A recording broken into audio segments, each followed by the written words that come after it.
এই মুহূর্তে ভারতবর্ষে যেটা সবচেয়ে চর্চিত বিষয় সেটা হলো ডিলিমিটেশন বিল। তার মানে হচ্ছে পার্লামেন্টে আমাদের বর্তমানে 545 জন সাংসদ যায়। 2029 সালে বিজেপির এই বিল অনুযায়ী 850 জন সাংসদ হতে চলেছে।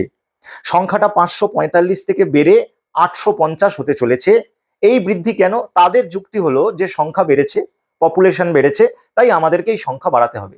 কিন্তু আমরা যদি একটু খুঁটিয়ে দেখি আমরা বুঝতে পারবো যে ওরা যেটা চেষ্টা করছে বিজেপি করা সেটা হচ্ছে গোবলয়, যেসব রাজ্যে তারা ক্ষমতায় আছে, যেখানে তারা যেতে, যাদের সংস্কৃতির তারা ধারক ও বাহক, সেই সব জায়গায় ব্যাপকভাবে সিট বাড়ানো হচ্ছে। যেমন উত্তরপ্রদেশের সবচেয়ে বেশি সিট বাড়ানো হচ্ছে, প্রায় 120 জন সাংসদ উত্তরপ্রদেশ থেকে যাবে। বিহারে ব্যাপকভাবে সিট বাড়ানো হচ্ছে, হরিয়ানায় বাড়ছে, মধ্যপ্রদেশে বাড়ছে। তাদের রাজ্যগুলোয় ব্যাপকভাবে সিট বাড়বে। আর কমবে কোন রাজ্যে?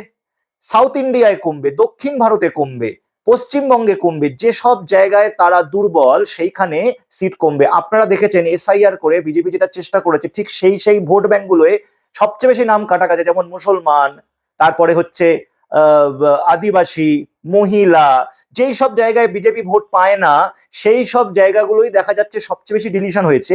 ঠিক সেরকম এবার নেক্সট ধাপ, এবার কি যে যে জায়গায় তারা যেতে সেখানকার আসন সংখ্যা বাড়িয়ে দাও। তাহলে 2029 সালে তাদের এলাকার থেকেই তারা জিতে গেলে পরে অন্য জায়গায় হারলো জিতলো যায় আসে না, দিল্লিতে তাদের সরকার সবসময় থাকবে। এই জিনিসটা ইতিমধ্যেই তার বিল পার্লামেন্টে পেশ করে গেছে। এই 26-এর ভোটটা অত্যন্ত গুরুত্বপূর্ণ, তার কারণ 26-এর ভোটটায় যদি কোনোভাবে বিজেপি জেতে তাহলে পরে আমাদের যেটুকু পশ্চিমবঙ্গের বলার জায়গা আছে, আজকে পার্লামেন্টে যেটুকু লড়াই করছে তৃণমূল কংগ্রেস, সেই লড়াইটাও আগামী দিনে পশ্চিমবঙ্গ থেকে আমরা দেখতে পাবো না। পশ্চিমবঙ্গ দিল্লির কাছে আত্মসমর্পণ করবে। কারণ আপনারা দেখেছেন এখানে অতীতে 18টা এমপি জিতেছে, তারপরে 12টা এমপি জিতেছে। কোনোদিনও তাদের দেখেছেন কোনো কিছুর বিরোধিতা করতে? আমাদের পশ্চিমবঙ্গের স্বার্থে যেটা বিরুদ্ধে যায় তার বিরোধিতা করতে দেখেছেন? এই যে বাজেটে সব কিছুই দিয়ে দেওয়া হয় উত্তর এবং পশ্চিম ভারতকে, এবং আমরা কলা ছাড়া কিছুই পাই না, কোনোদিনও দেখেছেন এদেরকে প্রতিবাদ করতে? দেখবেন না। আগামী দিনে বাংলায় যখন ডিলিমিটেশন হয়ে সিট কমে যাবে তারপরেও এরা চুপ থাকবে। এই ভয়ঙ্কর জিনিস আসছে। এটা একটা ভোটের বিষয় নয়।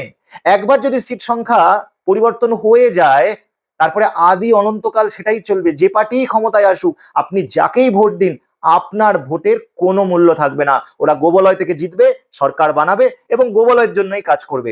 এর জন্য অত্যন্ত গুরুত্বপূর্ণ 2026-এর ভোট। মাথায় রাখবেন, আপনার এই একটা ভোট বাংলাকে রক্ষা করতে পারে। জয় বাংলা।